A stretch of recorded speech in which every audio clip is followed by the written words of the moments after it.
A Legend of the Northland. Before you read, this poem narrates the legend of an old lady who angered Saint Peter because of her greed. Now, let's start. Away, away in the Northland, where the hours of the day are few, and the nights are so long in winter that they cannot sleep them through. Where they harness the swift reindeer to the sledges when it snows, and the children look like bears' cubs in their funny, furry clothes. They tell them a curious story I don't believe 'tis true, and yet you may learn a lesson.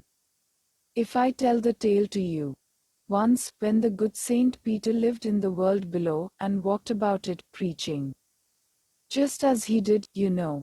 He came to the door of a cottage, in traveling round the earth, where a little woman was making cakes, and baking them on the hearth, and being faint with fasting. For the day was almost done, he asked her, from her store of cakes, to give him a single one. So she made a very little cake. But as it baking lay, she looked at it, and thought it seemed too large to give away. Therefore she needed another, and still a smaller one, but it looked, when she turned it over, as large as the first had done. Then she took a tiny scrap of dough, and rolled it flat, and baked it thin as a wafer, but she couldn't part with that. For she said, my cakes that seem too small when I eat of them myself are yet too large to give away. So she put them on the shelf.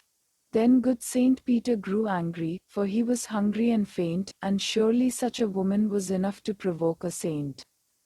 And he said, you are far too selfish to dwell in a human form, to have both food and shelter, and fire to keep you warm. Now, you shall build as the birds do, and shall get your scanty food by boring, and boring, and boring, all day in the hard, dry wood. Then up she went through the chimney, never speaking a word, and out of the top flew a woodpecker. For she was changed to a bird.